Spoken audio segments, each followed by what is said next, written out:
हम लोग पिछले क्लास में चैप्टर स्टार्ट किए थे जनन स्वास्थ्य, जिसमें हम लोग देखे थे जनन से रिलेटेड।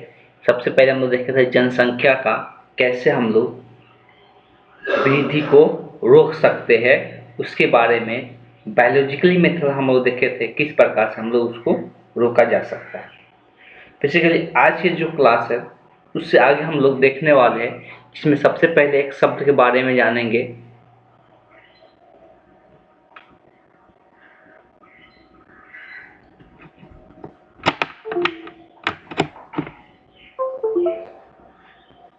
सबसे पहले हम एक शब्द के बारे में जानेंगे, एमनियोसेंटेसिस। एमनियोसेंटेसिस देखिए, ये चैप्टर के ये इम्पोर्टेंट पॉइंट है, इसलिए इसको याद रखना भी जरूरी है।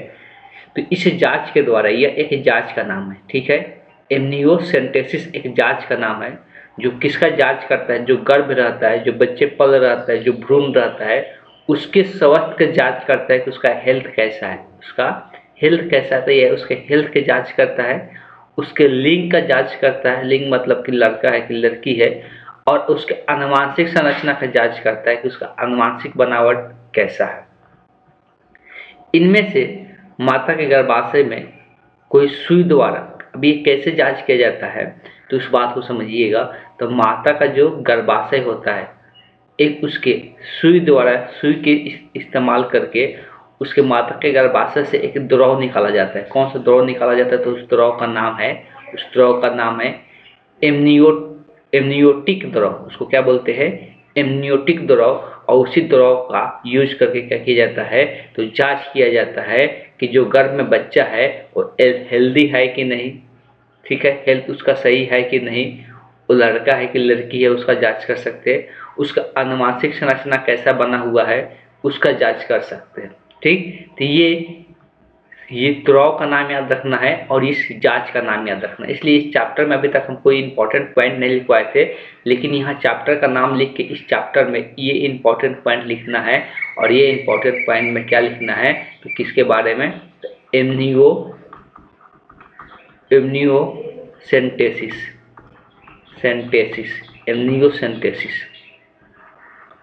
तो कैसे लिखेंगे तो इसके नीचे लिखना, यह एक जांच है।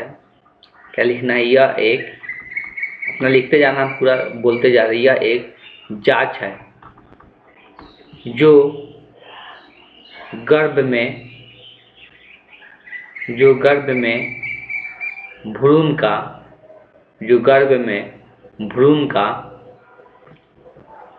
का स्वस्थ कोमा लिंग का मतलब है कि लड़का है कि लड़की है, ठीक, या आनुवंशिक संरचना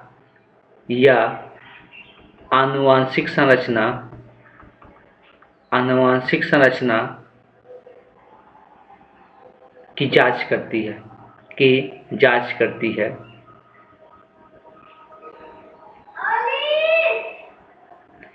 यह जांच करने के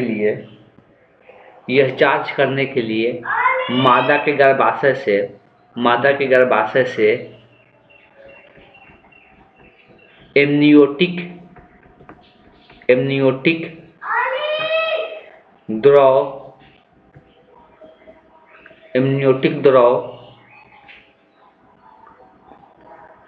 के नमूने निकाले जाते हैं। एमनियोटिक द्रव के नमूने निकाले जाते हैं। तो ये जांच करने का तरीका है, ठीक है। एमनियोटिक द्रव के नमूने निकाले जाते हैं।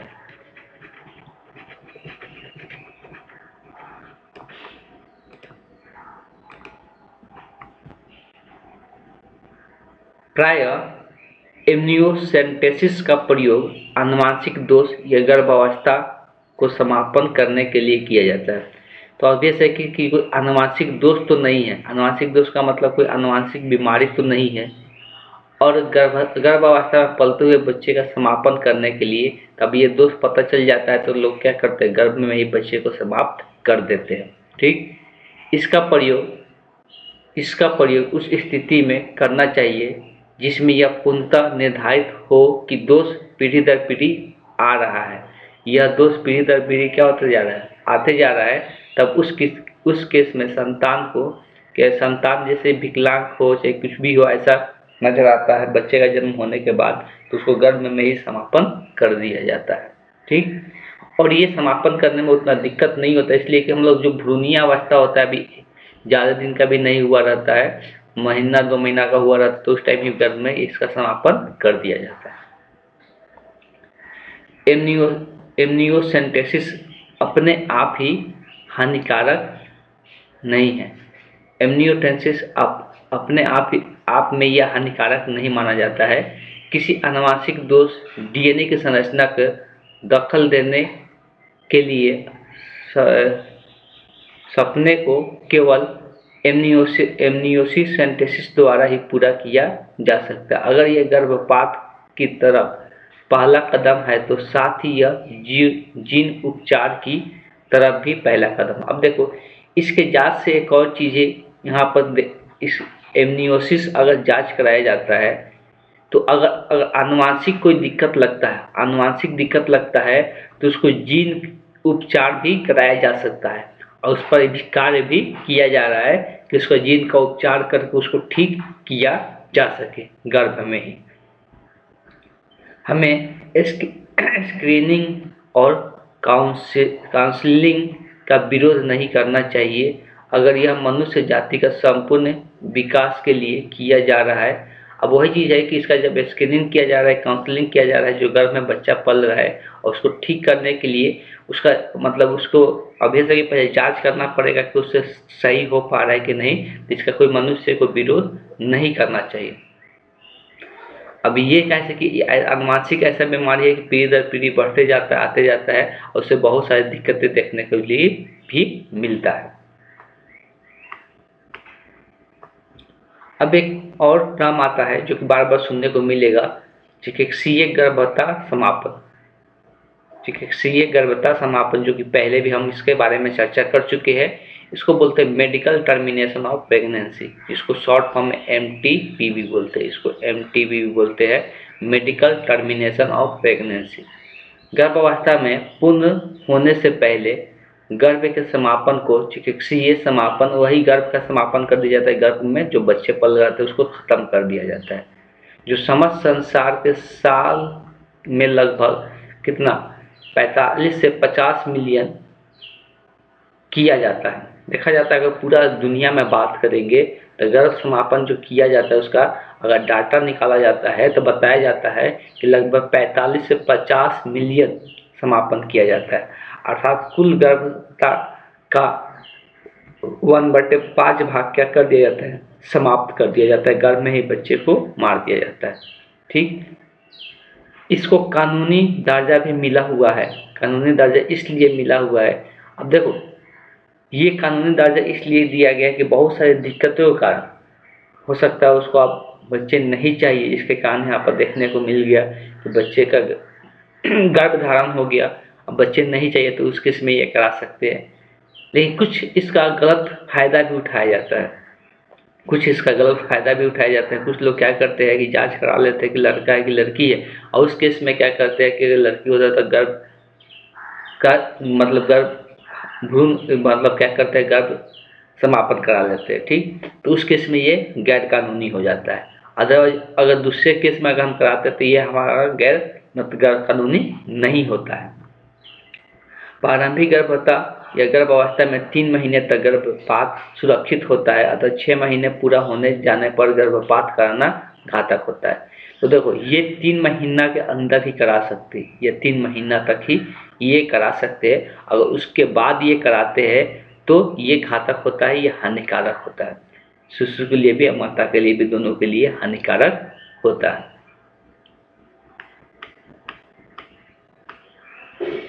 आगे कुछ पढ़ना है जो कि यौन संचारित रोग होता है।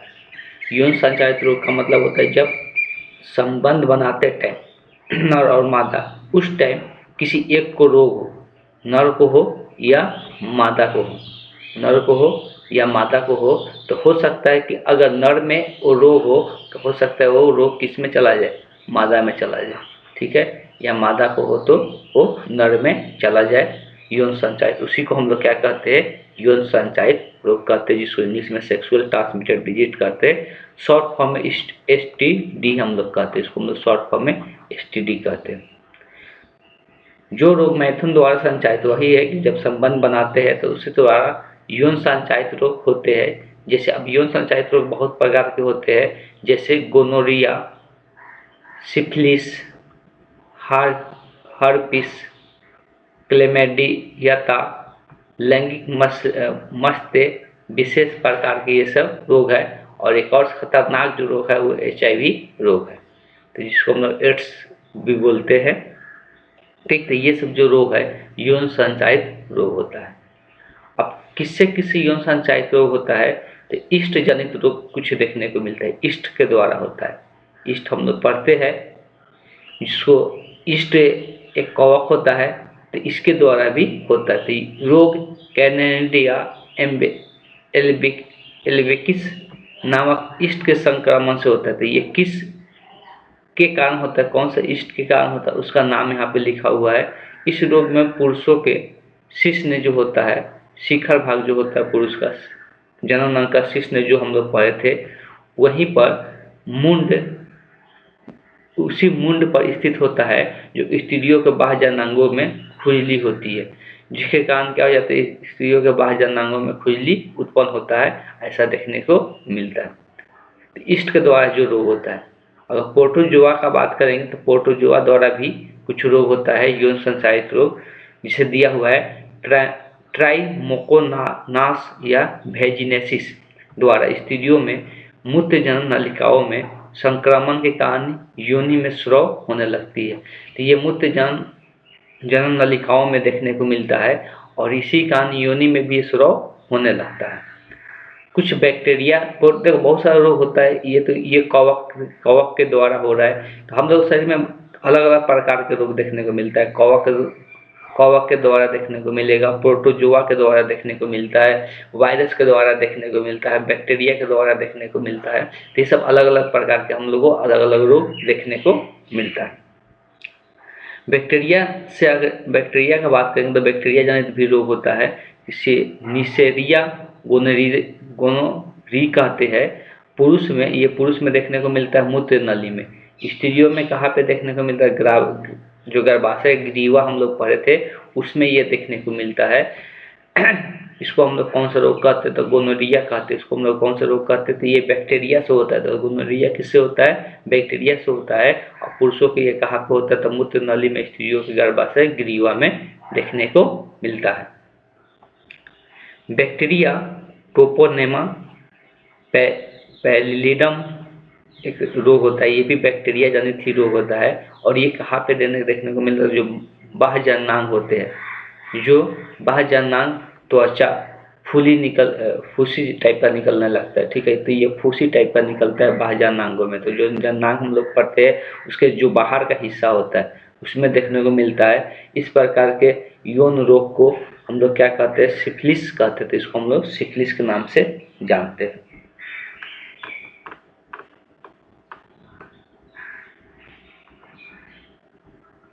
तो ऐसे ही बैक्टीरिया जनित रोग और भी होता है, यूटेरिक होता है। तो ये सब अलग अलग रोग होते हैं जो बैक्टीरिया जनित होते हैं। हार्पिस, सिफिलिस, वायरस। अब कुछ वायरस द्वारा भी होता है। तो वायरस द्वारा होने वाला जो रोग है वो हार्पिस है। वायरस द्वारा जो होने वाला रोग है वो हार्पिस है। और भी वायरस द्वारा रोग होता है जो कि मस्सा होता है, मस्सा, ये भी वायरस द्वारा ही रोग होता है। तो ये सब के सब जो होता है रोग, इस बात को ध्यान में रखना है कि जैसे स्त्रियों में बाह्य जननांगों में देखने को मिलता है, योनि के रास्ते में देखने को मिलता है, पुरुषों के भी देखने को मिलता है। तो पुरुषों में जो मूत्र नली होता है उसमें देखने को मिलता है। तो ये सब बाह्य जननांगों में हम लोग को ज़्यादातर बाहर के हिस्सा या अंदर के हिस्सा में भी देखने को मिलता है। वैसे ही वायरस से होने वाला जो सबसे खतरनाक रोग है वो एड्स है, जिसका कोई इलाज नहीं होता है, इसमें लोग मर जाते हैं। तो जो एड्स होता है वो, उसको हम लोग क्या पहले बोलते हैं, तो उसको पहले नाम याद रखना है। उसको हम लोग एक्वायर्ड इम्यून डिफिशिएंसी सिंड्रोम कहते हैं। एड्स को हम लोग एड्स को हम लोग क्या कहते हैं, एक्वायर्ड, इसका पूरा फुल फॉर्म होता है एक्वायर्ड ह्यूमन डिफिशिएंसी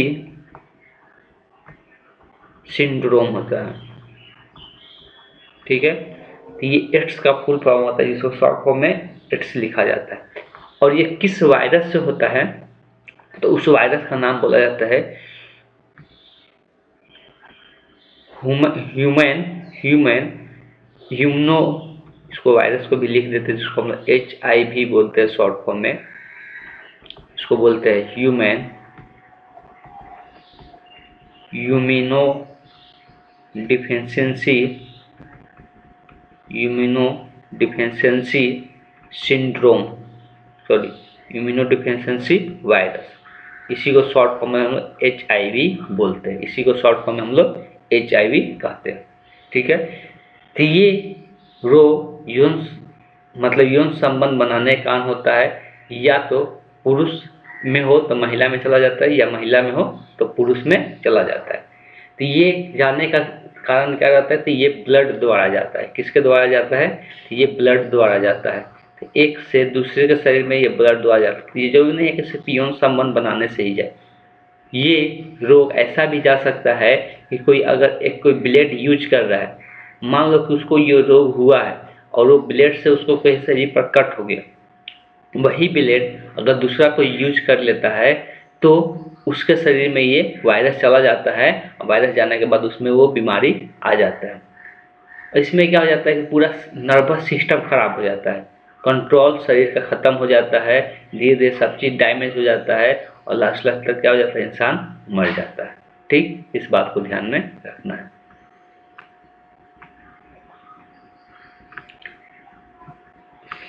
अगर किसी का जांच के बारे में दिया हुआ है, हम लोग को अगर STD का जांच कराना है, STD का जांच ज़्यादातर वायरस मतलब ज़्यादातर हम लोग HIV का ही कराते हैं, तो इसका अगर जांच कराना है, ठीक, इसका जांच के लिए कुछ चीज़ें यूज किया जाता है, माइक्रोस्कोप के विशेष रंजक DNA का और पॉलीमरेज चेन प्रक्रिया और विशेष प्रकार के एंटीजन और एंटीबॉडी की जांच, जिसको हम लोग ELISA कहते हैं। देखो अब थोड़ा सा इसमें हम लोग लिखेंगे STD का जांच, STD जांच, इसमें बेसिकली क्या क्या चीज़ें यूज किया जाता है उस चीज़ को समझना है। एक प्रक्रिया इसमें यूज किया जाता है, तो इसमें चारों लिख सकते हैं। संवर्ध द्वारा माइक्रोस्कोप की विशेष रंजक DNA संकरण का यूज किया जाता है। पॉलीमरेज चेन प्रक्रिया, जिसको PCR भी कहते हैं, इस पर एक विशेष प्रकार के एंटीजन एंटीबॉडी की जांच किया जाता है, जिसको ELISA भी कहा जाता है, इसे किसी अन्य प्रक्रिया भी कहा जाता है। तो ये कभी कभी पूछा जाता है ऑब्जेक्टिव क्वेश्चन में, तो ये चारों लिख लेना है, ये चारों को चारों लिख लेना है। ठीक है, अब ये सब्जेक्टिव क्वेश्चन में बहुत बार ये पूछा जाता है वंध्यता। वंध्यता क्या होता है, इनफेरिलिटी क्या होता है। ठीक है, इस सब को हम लोग समझ लेते हैं। असुरक्षित सहवास में बावजूद दंपति यदि बच्चे पैदा नहीं कर पाते हैं, तो बहुत बार ऐसा होता है कि कोई भी अगर बच्चा पैदा नहीं कर पाता है, तो उन्हीं हम लोग क्या कहते हैं, बंध दंपति हम लोग कहते हैं। इसको क्या कहते हैं, बंध दंपति कहते हैं, जो बच्चे का जन्म नहीं दे पाते।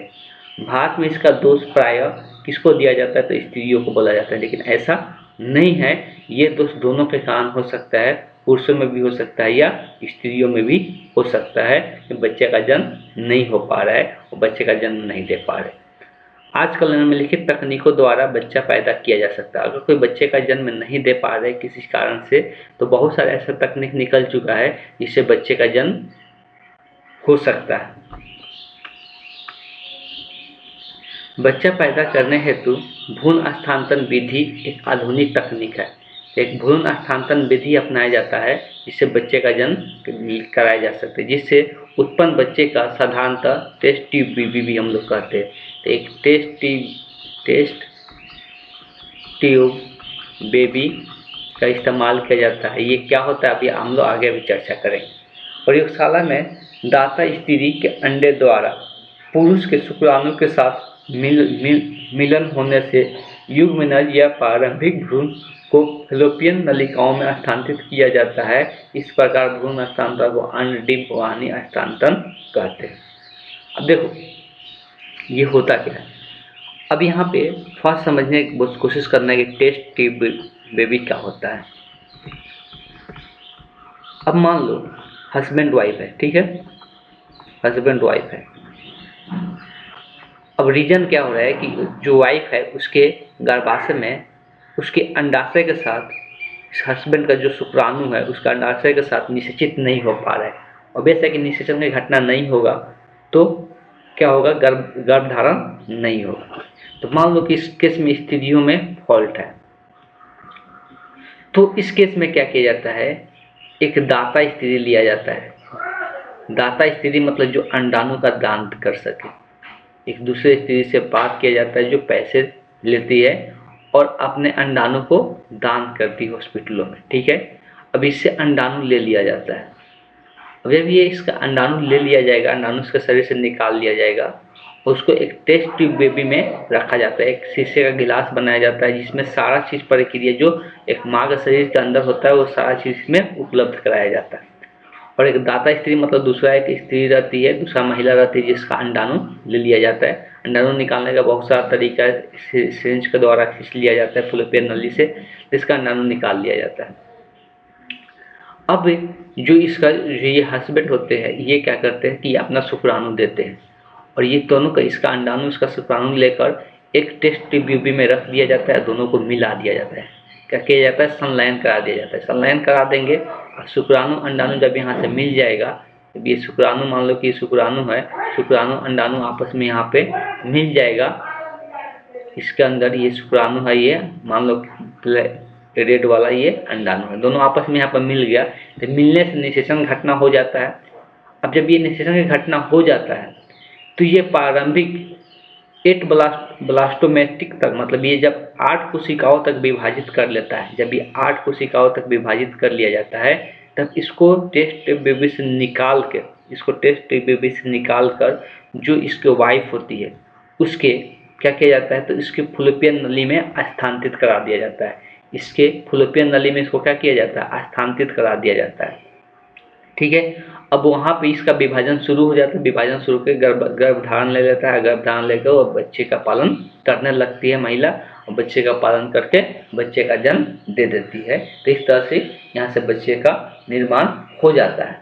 लेकिन कभी भी ये चीज़ को ध्यान में रखना है, जो बच्चे का निर्माण हुआ ये बच्चे का अपने गर्भ में पाली, ये महिला, ये जो वाइफ है अपने गर्भ में पाली। लेकिन इस केस में इसका गुण इसके बच्चे में नहीं रहेगा, सिर्फ इसके हस्बैंड का गुण इसके बच्चे में रहेगा, आनुवंशिक गुण का जो हम लोग बात करते हैं, इसलिए कि इसका अंडाणु वो यूज नहीं हुआ, ठीक। तो इस प्रकार से किया जाता है।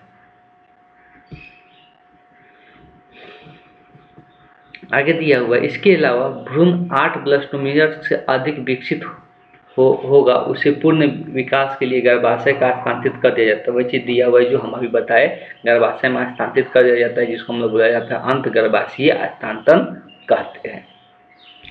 कुछ स्त्रियां अंडाणु उत्पन्न नहीं कर पाती है लेकिन निषेचन या भ्रूण के परिवर्धन के लिए उपयुक्त वातावरण प्रदान कर सकती है। वही चीज़ यहाँ पर बताया कि जैसे स्त्री है, जैसे वाइफ है, अंडाणु उत्पन्न नहीं कर पा रही है, इस केस में हम लोग दाता स्त्री का यूज कर रहे, उसका अंडाणु लेकर इसके शुक्राणु के साथ क्या करा, निषेचित करा दे रहे, ठीक है। इस प्रक्रिया में शुक्राणु अंडाणु का सम्मिलित, वही चीज़ यहाँ पर लिखा हुआ है दोनों का। यहाँ पर टेस्ट ट्यूब बेबी के अंदर ही क्या किया जाता है, निषेचन में घटना कराया जाता है। जो चीज़ हमें यहाँ बताती है वही चीज़ यहाँ पर लिखा हुआ। फिर सभी परिविधि द्वारा संतान की प्राप्ति भारत में कुछ धनी लोग ही करा पाते हैं, लेकिन ये जो प्रोसेस होता है बहुत ज़्यादा महंगा होता है जो अभी हम बताए, और ये कराने के लिए ज़्यादा पैसा की आवश्यकता होता है, तो ये धनी लोग ही करा पाते हैं, ठीक। तो इस बात को ध्यान में रखिए। ये यहाँ से चैप्टर कंप्लीट होता है, और ये चैप्टर जैसे ही कंप्लीट हो गया इसका हम लोग नेक्स्ट चैप्टर पढ़ेंगे नेक्स्ट क्लास में, ठीक है। तो आज के लिए हम लोग इतना ही रन देते हैं।